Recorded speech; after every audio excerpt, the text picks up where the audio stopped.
আজকের ভিডিওটি পুরোপুরি সত্য ঘটনা নিয়ে বানানো একটা মুভিকে নিয়ে। সময়টা তখন 1984 সাল। ফ্লোরিডা শহরে রাতের আধারে রাস্তা থেকে লিজা নামের 17 বছর বয়সী একটা টিনেজার মেয়েকে কিডন্যাপ করে এক ভয়ঙ্কর সিরিয়াল কিলার। এরপর ওই নরপশু মেয়েটাকে টানা 26 ঘন্টা রেপ করে। এর আগেও এই কিলার মোট 16টা মেয়েকে রেপ করে মেরে ফেলেছে। তবে এই মেয়েটা সৌভাগ্যক্রমে লোকটার হাত থেকে পালাতে সক্ষম হয়। কিন্তু সবচেয়ে আশ্চর্যের বিষয় হলো, তার সাথে এমন নৃশংস ঘটনা ঘটলেও তার পরিবার এসব কিছুই বিশ্বাস করে না। মানে একটা মেয়ের কাছে তার পরিবারই হলো সবকিছু, কিন্তু সেই পরিবারই তাকে বিশ্বাস করে না। আর এই কারণেই এই মুভিটার নাম দেওয়া হয়েছে বিলিভ মি, মানে আমাকে বিশ্বাস করো। আর হ্যাঁ, গল্পের একেবারে শেষটায় গিয়ে আমি সত্যিকারের লিজার সাথে পরিচয় করিয়ে দিব, যার সাথে এই ঘটনা ঘটেছিল, আর সে এখনো এই পৃথিবীতে বেঁচে আছে। তো শক্ত হয়ে বসে পড়ুন, শুরু করছি আজকের সিনে গল্প। ফ্লোরিডা শহরের একটা ছোট্ট ক্যাফে দিয়ে গল্পটা শুরু হয়। লিজা নামের একটা মেয়ে এই ক্যাফেতে কাজ করে। লিজা আসলে অনেক সৎ এবং পরিশ্রমী একটা মেয়ে। সে সব কাস্টমারদের সঙ্গে অনেক ভালো ব্যবহার করে, যার কারণে লিজাকে তার বস অনেক ভালোবাসে। তাই লিজা একদিন তার বসের কাছে গিয়ে প্রমোশনের কথা বললে তার বস দ্বিতীয়বার না ভেবেই লিজাকে সামনের কাউন্টারে বসার অনুমতি দেয়, মানে তাকে ম্যানেজারের দায়িত্ব দিয়ে দেয়। তো যাই হোক, প্রতিদিনের মতো লিজা যখন আজও তার কাজ শেষ করে বাড়ি ফিরছিল, তখন লিজার জীবনের আসল ঘটনা জানা যায়। আসলে লিজাকে যেমনটা দেখা যায়, ক্যাফেতে হাসি খুশি, সবার সাথে অনেক ভালো ব্যবহার করে এবং তাকে দেখে মনে হয় যেন সে তার জীবন নিয়ে অনেক হ্যাপি আছে। আসলে এটা ভাবাটাই স্বাভাবিক, কারণ লিজার মতো একটা উঠতি বয়সের মেয়ে অনেক হাসি খুশি এবং আনন্দের সাথে থাকবে, এটাই স্বাভাবিক। কিন্তু লিজার জীবন পুরোটাই উল্টো, যেখানে সবাই সারাদিন কাজ শেষে বাড়ি ফেরার সময় অনেক খুশি থাকে, কিন্তু দেখা যায় লিজা বাড়ি ফিরতে ভয় পায়, যেন মনে হয় ওটা তার বাড়ি নয়, বরং নরকের মতো অত্যাচারের জায়গা। ওই দিন সাইকেল চালানোর সময় লিজা বাড়িতে তার সাথে হওয়া বিভিন্ন ঘটনার কথা ভাবতে থাকে। একদিন রাতে লিজা যখন ঘুমিয়েছিল, তখন তার ঘরে একটা লোক প্রবেশ করে তাকে রেপ করে। আর এই লোকটি কে বা তার পরিচয় কি, এটা একটু পরেই আপনারা জানতে পারবেন। তো এইসব ভাবতে ভাবতে লিজা সাইকেল চালাতে থাকে। এরই মধ্যে সে রাস্তায় একটা গাড়ি দেখতে পায়। লিজার মনে হচ্ছিল গাড়ি থেকে কেউ একজন তাকে ফলো করছে। এতে লিজা অনেক ভয় পেয়ে যায়, তাই সে দ্রুত সাইকেল চালাতে শুরু করে। কিছুক্ষণের মধ্যে লিজা বাড়ি পৌঁছে যায়, কিন্তু সে বাড়ি গেলে জানা যায় এটা লিজার নিজের বাড়ি নয়, সে আসলে তার নানির বাড়িতে থাকে। এখানে লিজার নানি তার বয়ফ্রেন্ড মরিচের সাথে থাকে। আসলে লিজার নানি আর্থিকভাবে একটু সমস্যায় থাকায় মরিচ নামের ওই লোকটা তাকে হেল্প করে, আর এর বিনিময়ে লিজার নানি প্রতি রাতে মরিচকে লিজার ঘরে পাঠিয়ে দেয় তাকে ব্যবহার করার জন্য। বাচ্চা মেয়ে লিজা তার নিজের নানির বাড়িতে থেকেও প্রতিনিয়ত রেপের শিকার হয়। এই বিষয়টা নিয়ে লিজা একদমই শান্তি পাচ্ছিল না। সে সবসময় মানসিক যন্ত্রণা এবং টেনশনে জীবন পার করত। আর একটা পর্যায়ে লিজা এই অত্যাচার সহ্য করতে না পেরে সুইসাইড করার সিদ্ধান্ত নেয়। তাই একদিন রাতে ক্যাফে থেকে বাড়িতে ফিরে সে একটা সুইসাইড নোটও লেখে। কিন্তু লিজা তো এতটাও বড় না, তাই সে সুইসাইড নোট লিখলেও সুইসাইড করার মতো সাহস তার হচ্ছিল না। লিজার বয়স যখন 14 বছর, তখন লিজার মা তাকে তার নানির কাছে পাঠিয়ে দিয়েছিল। আর তারপর থেকে সে কখনো লিজার কোনো খোঁজ খবর নেয়নি। আর 14 বছর বয়স থেকেই লিজা এই শারীরিক নির্যাতনের শিকার হচ্ছে। লিজা মনে করত তার নানির আর্থিক অবস্থা ভালো না থাকার কারণে মরিস নামের ওই লোকটার থেকে তাকে সাহায্য নিতে হয়। এই কারণে লিজা তার কামানো সব টাকা তার নানির হাতে তুলে দিত, যাতে ওই শয়তান লোকটার সাহায্য তার নানিকে আর না নিতে হয় এবং মরিস যাতে তাদের বাড়িতেও আর না আসে। কিন্তু দেখা যায় 3 বছর কেটে যাওয়ার পরও কোনো কিছুর পরিবর্তন হয়নি। এতে লিজা বুঝতে পারে তার নানির কোনো আর্থিক সমস্যা নেই। লিজাকে রেপ করার জন্য মরিস তার নানিকে অনেক টাকা দিত, তাই লিজার নানি তাকে টাকার জন্যই ব্যবহার করছিল। তো একদিন দেখা যায় লিজা তার মাকে ফোন করলে তার ছোট বোন ফোন ধরে। লিজা তাকে বলে, আমি এখানে থাকতে চাই না, আমার খুব অসুবিধা হচ্ছে। কিন্তু তার বোন বলে, মা তোকে এখানে আনতে চায় না। এরপর লিজা তার মাকেও সবকিছু খুলে বলে, কিন্তু তার মা লিজার কোনো কথাই বিশ্বাস করে না। উল্টো সে লিজাকে জানায়, তোমাকে পাঠিয়েছি তোমার নানির খেয়াল রাখার জন্য, সুতরাং ফাজলামি না করে মন দিয়ে তোমার নানির দেখাশোনা করো। লিজার মায়ের কথা শুনে বোঝা যায় লিজার জন্য তার বিন্দুমাত্র চিন্তা নেই। জন্ম দিয়েই যেন তার কাজ শেষ।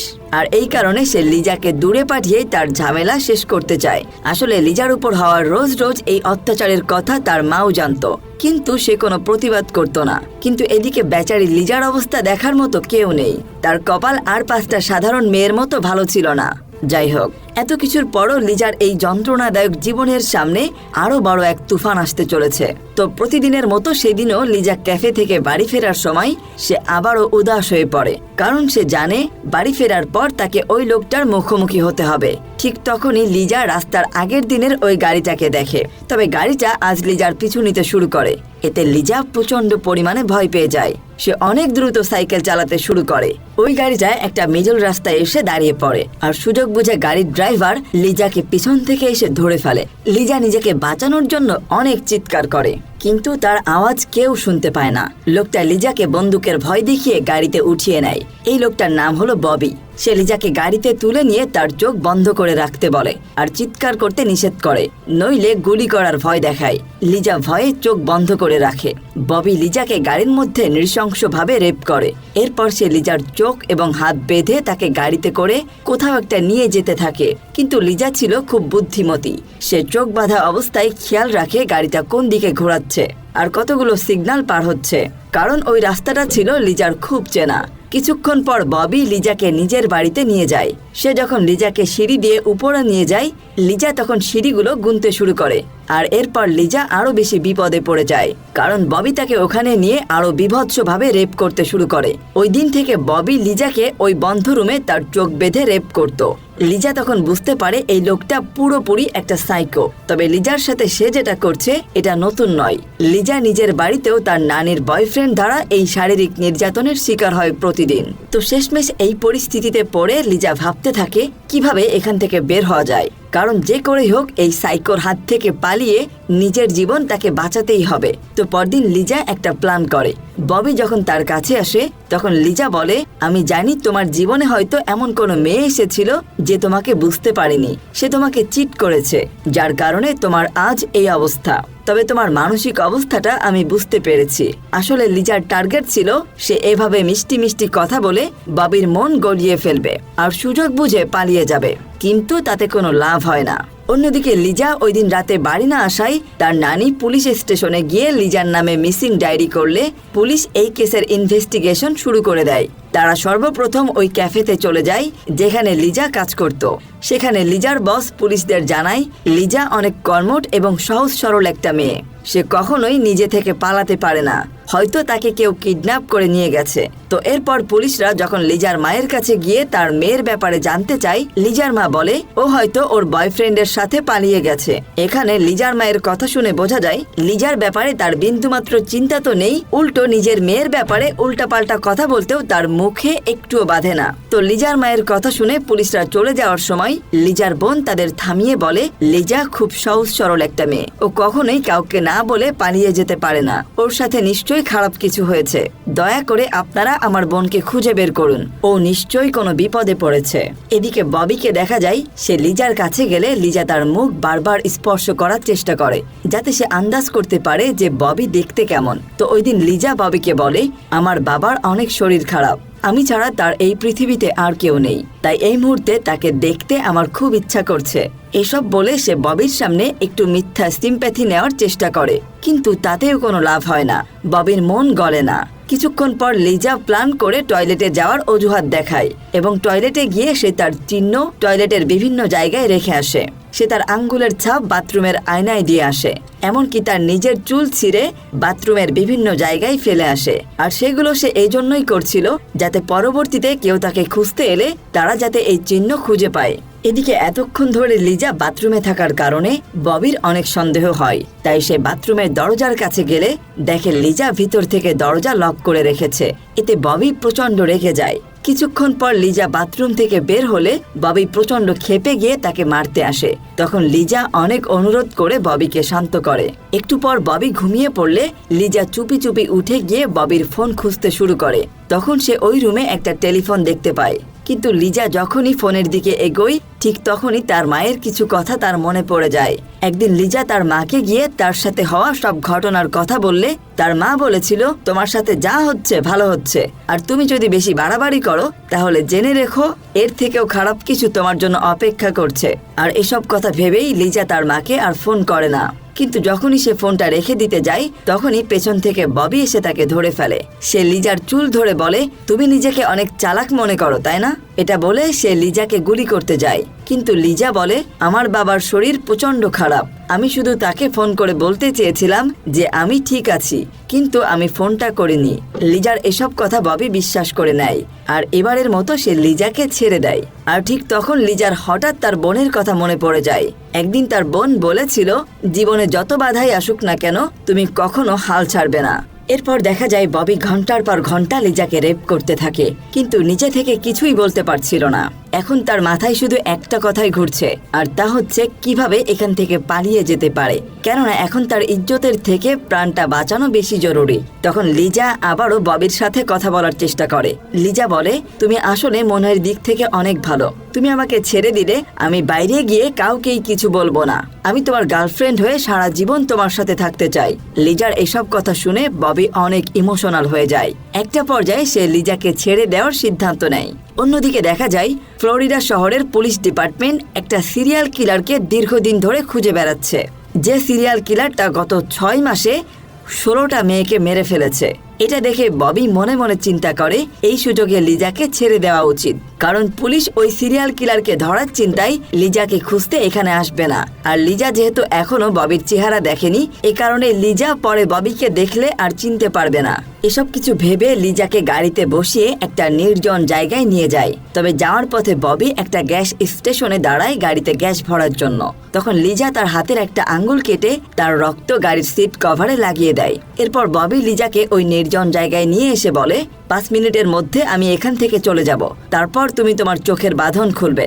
ববি গাড়ি নিয়ে চলে গেলে লিজা ওর চোখের বাঁধন খুলে পালিয়ে যায়। এদিকে ববির মনে হতে থাকে যে সে লিজাকে ছেড়ে দিয়ে ভুল করেছে, কারণ লিজা যদি পুলিশের কাছে চলে যায় তাহলে সে ফেঁসে যাবে। তাই সে লিজাকে মারার জন্য আবারও ফিরে যায় আর লিজাকে ওই জায়গায় খুঁজতে থাকে। এদিকে লিজা লুকিয়ে লুকিয়ে তার নানির বাড়ি চলে আসে। লিজা বাড়িতে এসে ওর নানিকে বলে, আমাকে কিডন্যাপ করে নিয়ে গিয়ে রেপ করা হয়েছে। কিন্তু তার নানি কোনো কথাই বিশ্বাস করে না, সে মনে করে লিজা মিথ্যা কথা বলছে। তখন লিজার নানি পুলিশ স্টেশনে ফোন করে জানিয়ে দেয় লিজা বাড়ি ফিরে এসেছে, কিন্তু সে বলছে ওকে নাকি কেউ কিডন্যাপ করে রেপ করেছে। তখন খবর পেয়ে পুলিশ পরদিন লিজাকে থানায় নিয়ে যায় জিজ্ঞাসাবাদ করার জন্য। লিজা পুলিশদের সামনে সবকিছু খুলে বলে, কিন্তু এখানে পুলিশরাও লিজার কথা বিশ্বাস করে না। এক পুলিশ অফিসার বলে, তোমার সাথে যদি সত্যি কেউ খারাপ কাজ করত তাহলে তুমি তো আহত থাকতে, কিন্তু তোমাকে দেখে তো একদমই তা মনে হচ্ছে না। এরপর আরো 2জন মহিলা পুলিশ অফিসার এসে লিজাকে জিজ্ঞাসাবাদ করে। তখন লিজা তাদেরকেও সবকিছু বললে তারা বলে, তোমার হাত পায়ে তো আঘাতের কোনো চিহ্নই নেই, আর যেহেতু তোমার হাত পা খোলা ছিল তাহলে তোমার হাত পা কাজে লাগিয়ে কেন কিছু করতে পারোনি। লিজা বলে, ওই লোকটা মানসিকভাবে অসুস্থ ছিল এবং সে অনেক শক্তিশালী ছিল, এমনকি তার কাছে আমাকে মেরে ফেলার মতো অনেক অস্ত্রপাতিও ছিল, যেগুলো দিয়ে সে আমাকে বারবার ভয় দেখাচ্ছিল, যার কারণে আমি তাকে কিছুই বলতে পারিনি। কিন্তু ওই মহিলা পুলিশরা সবকিছু শোনার পরও বিশ্বাস করে না। তারা ভাবে এই বাচ্চা মেয়েটা মিডিয়ার অ্যাটেনশন পাওয়ার জন্য এসব মিথ্যা কথা বলছে। তারা নিজেদের মধ্যে বলতে থাকে এই বাচ্চা মেয়েটা হয়তো অনেক বেশি টিভি দেখে, যার কারণে এসব কথা বানিয়ে বানিয়ে বলছে। কিন্তু দেখা যায় ওই সময় পুলিশ স্টেশনে একটা গোয়েন্দা টিম উপস্থিত ছিল, যারা ওই সিরিয়াল কিলারকে খোঁজার জন্যই কাজ করছিল। কিছুক্ষণ পর ওই গোয়েন্দাদের প্রধান হ্যারি আসে লিজার সাথে কথা বলার জন্য, কিন্তু লিজা তখন চুপচাপ মনমরা হয়ে বসেছিল, কারণ কেউ তার কোনো কথা বিশ্বাস করছিল না। হ্যারি তখন তার পকেট থেকে তার মেয়ের ছবি লিজাকে দেখিয়ে বলে, তোমার সাথে কি কি হয়েছে তুমি আমাকে বলো, আমি তোমার সব কথা বিশ্বাস করব। লিজা তখন সব সত্যি কথা বলতে থাকে। সে বলে, আমাকে যে গাড়িটায় কিডন্যাপ করে নিয়ে যাওয়া হয়েছিল সেটার সব সিটগুলো লাল রঙের ছিল, আমি তাতে আমার আঙ্গুল কেটে রক্ত লাগিয়ে দিয়েছিলাম, এমনকি আমাকে কিডন্যাপ করে ফার্স্ট ফ্লোরে রাখা হয়েছিল। সেখানে 22টা সিঁড়ি ছিল এবং তাতে গ্রিন কার্পেট লাগানো ছিল। আর সেই মানুষটা বাম হাতে সব কাজ করত। আমি আমার ফিঙ্গারপ্রিন্ট তার বাথরুমে রেখে এসেছি, আর তার বেডের নিচে আমার একটা হেয়ার পিনও রাখা আছে। ডিটেকটিভ লিজার এসব কথা শুনে এবং তার বুদ্ধি দেখে আশ্চর্য হয়ে যায়। তখন লিজার বর্ণনা নিয়ে একটা স্কেচ বানানো হয়। এমনকি লিজা তার সাথে হওয়া মরিচের খারাপ কাজের কথাও তখন হ্যারিকে জানিয়ে দেয়। পুলিশ তখন গিয়ে মরিসকে গ্রেফতার করে নিয়ে আসে। এমনকি লিজাকে এরপর থেকে তার নানির সাথেও থাকতে দেওয়া হয় না। হ্যারি লিজাকে নিয়ে আসে ডিটেকটিভদের আন্ডারে থাকা একটা সুরক্ষিত রুমে। এরপর হ্যারি লিজাকে ওই জায়গায় নিয়ে যায় যেখান থেকে সে কিডন্যাপ হয়েছিল। এখানে এসে লিজা গাড়ির মধ্যে চোখ বন্ধ করে বসে এবং সেই দিনটার কথা মনে করতে থাকে যেদিন লিজাকে কিডন্যাপ করে নিয়ে যাওয়া হয়েছিল। লিজা চোখ বন্ধ করে বলতে থাকে সেদিন তাকে কোন রাস্তা দিয়ে কোন দিকে নিয়ে যাওয়া হয়েছিল। আর এভাবে সে একটা সময় ওই জায়গাটাই পৌঁছে যায় যেখানে ববি তাকে ছেড়ে দিয়েছিল। লিজাকে এত কিছু করতে দেখে হ্যারি অনেক অবাক হয়ে যায়। এরপর লিজা হ্যারিকে বলে, আমাকে ছাড়তে আসার সময় ববি একটা গ্যাস স্টেশনে দাঁড়িয়েছিল। তখন লিজার কথা শুনে সেই রাস্তায় যতগুলো গ্যাস স্টেশন আছে সবগুলোর ফুটেজ নিয়ে আসা হয়। আর ওই ফুটেজগুলোর মধ্যে ববির ছবিও ছিল, যেটা লিজার কল্পনা করে বানানো স্কেচের সাথে মিলে যাচ্ছিল।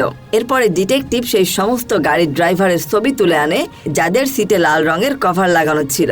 এর মধ্যে তারা ববির ছবিও তুলে এনেছিল। লিজাকে তারা ববির ছবি দেখালে লিজা তাকে দেখে চিনতে পারে। তখন সমস্ত পুলিশরা একত্রিত হয়ে ববিকে খুঁজতে শুরু করে। এর কিছুদিন পর হঠাৎ একদিন পুলিশরা ববিকে একটা বাড়ির সামনে থেকে গ্রেফতার করে। তখন পুলিশ ববির গাড়ি চেক করে তাতে লাল সিট কভার দেখতে পায় যেখানে সত্যি সত্যি রক্তের দাগ লাগানো ছিল। এরপর পুলিশ অফিসাররা ববির বাড়িতে গিয়ে দেখতে পায় সেখানে আসলেই 22টা সিঁড়ি রয়েছে। এমনকি তারা ববির বেডের নিচ থেকে লিজার হেয়ার পিনটাও খুঁজে পায় আর বাথরুমে গিয়ে লিজার ফিঙ্গারপ্রিন্ট শনাক্ত করে। অন্যদিকে দেখা যায় ববি পুলিশের কাছে সব দোষ স্বীকার করে নেয়। সে বলে সে আজ পর্যন্ত প্রায় 16টা মেয়েকে রেপ করে হত্যা করেছে, শুধুমাত্র লিজাকে ছেড়ে দিয়েছে কারণ লিজা অন্যান্য মেয়েদের থেকে আলাদা ছিল। লিজার বাহাদুরি দেখে সমস্ত পুলিশ অফিসাররা তাকে নিয়ে গর্ববোধ করে, কারণ গত 6 মাস ধরে সমস্ত পুলিশ অফিসাররা মিলে যে কাজটা করতে পারেনি সেটা 17 বছর বয়সের লিজা করে দেখিয়েছে। আর তার এই বাহাদুরির জন্য না জানি কত মেয়ের জীবন আজ বেঁচে গেল। এরপর ওই ডিটেকটিভ অফিসার হ্যারি লিজাকে তার বাড়িতে ফিরিয়ে দিতে চাইলে লিজা তার মায়ের কিংবা নানির বাড়িতে আর ফিরতে চায় না, কেননা এই একই অন্যায় তার নিজের মা এবং নানি প্রতিনিয়ত তার সাথে করছে। টাকার জন্য তার নানি মরিস নামের ওই নরপশুর সামনে তাকে বারবার ঠেলে দিয়েছে। তখন হ্যারি লিজার আন্টির সাথে যোগাযোগ করে লিজাকে তাদের কাছে দিয়ে দেয়। যেহেতু লিজার আন্টি নিঃসন্তান ছিল তাই তারা লিজাকে দত্তক নেয়। ওই দিন তারা লিজার সাথে হওয়া এই অন্যায়ের জন্য ক্ষমা চায়। সাথে তারা এটাও বলে এখন থেকে তারা লিজার খেয়াল রাখবে এবং তার যাবতীয় সব নিরাপত্তার দায়িত্ব নিবে। অবশেষে লিজা তার আন্টিদের সাথে যাওয়ার আগে হ্যারিকে জড়িয়ে ধরে ধন্যবাদ জানায়, কারণ একমাত্র হ্যারি তাকে বিশ্বাস করেছিল। তখন হ্যারি তার নিজের চোখের পানি ধরে রাখতে পারে না, কারণ লিজাকেও সে নিজের মেয়ের মতোই দেখতে শুরু করেছিল।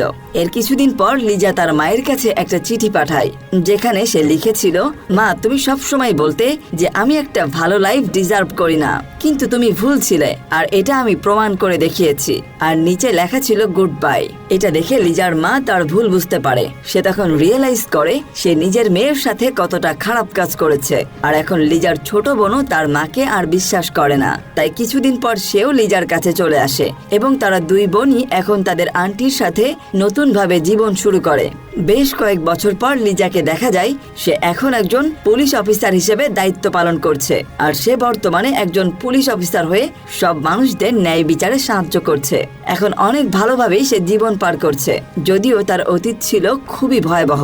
সে যদি তখন হতাশ হয়ে সুইসাইড করত তাহলে আজকের অবস্থানে আসতে পারত না। লিজাকে বব নামের যে নরপিশাচ এমন অমানবিক অত্যাচার করেছিল সেই ববের মৃত্যুদণ্ড দেয়া হয়েছে। 2019 সালের মে মাসে দীর্ঘ জেলবন্দি জীবন থেকে মুক্তি দিয়ে তার মৃত্যুদণ্ড কার্যকর করা হয়। আর সেই লিজা বর্তমানে একজন পুলিশ অফিসার হিসেবে চাকরি করছে। আপনি অনলাইনে সার্চ করলেও এই ঘটনার সম্পর্কে অনেক কিছুই জানতে পারবেন। লিজাকে আমরা আমাদের জীবনের জন্য আদর্শ উদাহরণ হিসেবে নিতে পারি। আমরা যে অবস্থায় থাকি না কেন, সুইসাইড বা আত্মহত্যা কখনো সমস্যার সমাধান হতে পারে না। যারা খারাপ হতাশাজনক লাইফে রয়েছে তার মানে এই না যে সারা জীবন আপনার লাইফ এভাবেই চলবে। আপনাকে সাহস নিয়ে সামনে এগিয়ে যেতে হবে, তাহলে দেখতে পাবেন ভালো দিনগুলো আপনার জন্যই অপেক্ষা করছে। তো আজ এ পর্যন্তই। সবাই ভালো থাকবেন, সুস্থ থাকবেন। দেখা হবে অন্য কোনো সিনে গল্পে।